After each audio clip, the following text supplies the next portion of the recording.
Assalamualaikum warahmatullahi wabarakatuh.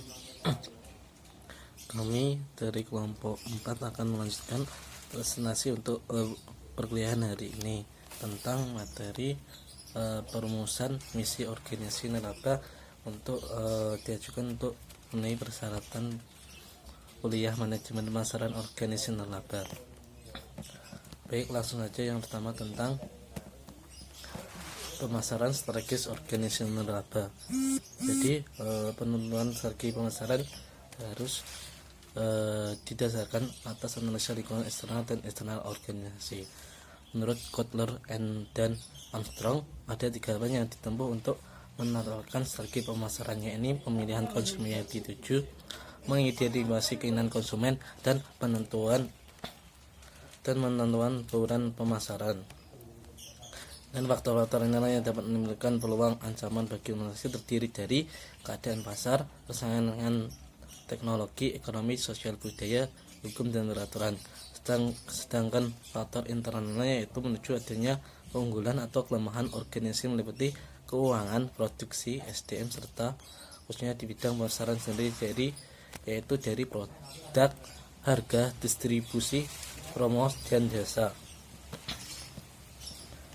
Terus menurut si Angin, ada beberapa faktor yang menjadi pendukung dalam merumuskan strategi agar suatu organisasi dapat tetap eksis, tangguh, dan dalam menghadapi perubahan serta mampu meningkatkan efektivitas dan produksi. Faktor-faktor tersebut antara lain tipe dan struktur organisasi, gaya kepemimpinan, kompleksitas lingkungan eksternal, dan hakikat masalah yang dihadapi. Terus dikemukakan oleh Porter yang menjelaskan bahwa ada 3 macam strategi pemasaran sebagai strategi bersaing. Yang pertama, diferensiasi, yaitu dilakukan dengan cara menjadikan represi terhadap nilai tertentu pada konsumennya. Yang kedua yaitu keunggulan biaya, dan yang terakhir yaitu fokus. Selanjutnya yaitu perencanaan pemasaran organisasi nirlaba. Perencanaan pemasaran penting untuk setiap operasi bisnis maupun nirlaba. Watt menyatakan pengertian perencanaan pemasaran adalah proses terstruktur untuk menetapkan bagaimana menyajikan nilai bagi pelanggan, organisasi, dan pihak-pihak berkepentingan utama, dan melakukan riset dan menganalisis suatu situasi terkini.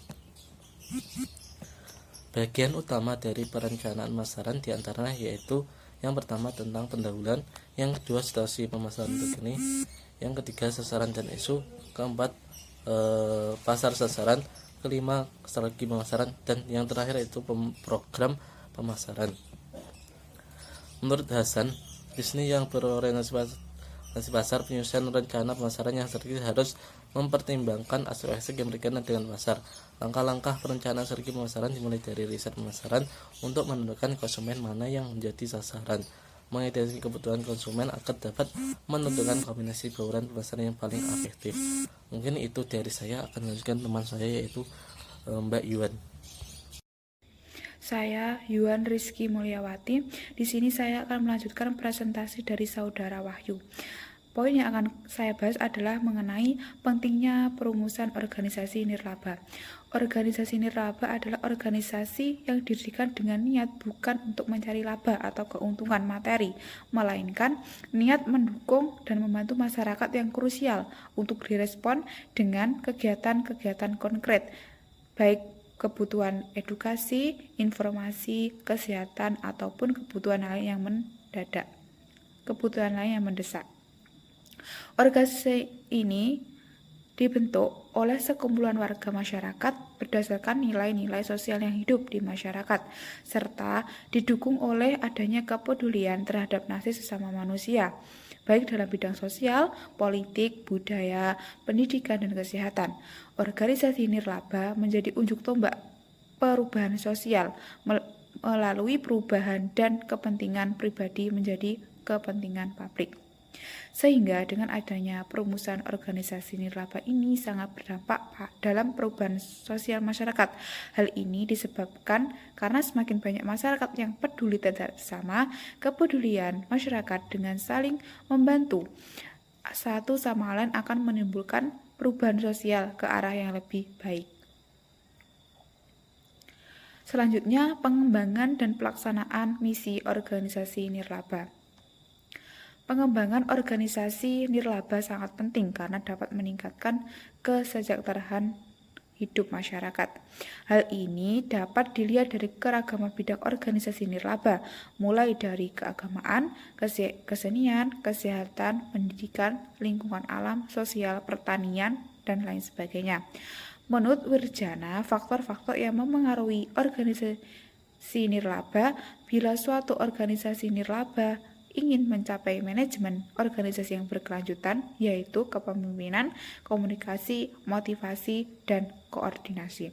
Pendapat yang mendukung dikemukakan oleh Andre Lee bahwa faktor manajemen, pemimpin, dan partisipasi anggota memengaruhi organisasi agar bisa bertahan. Pelaksanaan misi ditetapkan berdasarkan asumsi tentang lingkungan yang akan dimasuki oleh organisasi. Pada umumnya ada 3 masalah yang dialami organisasi nirlaba, yaitu sumber dana, sumber daya manusia, dan pengelolaan keuangan. Organisasi nirlaba dapat terus bertahan hidup demikian lama karena memiliki sumber daya yang memadai untuk program organisasi. Jadi, lembaga keuangan organisasi nirlaba seringkali menekankan sumber daya finansial yang liquid dalam organisasi. Keberadaan organisasi nirlaba yang bisa bertahan dan menjalankan visi dan misinya secara berkelanjut sangat diperlukan oleh masyarakat. Sekian dan terima kasih. Wassalamualaikum warahmatullahi wabarakatuh.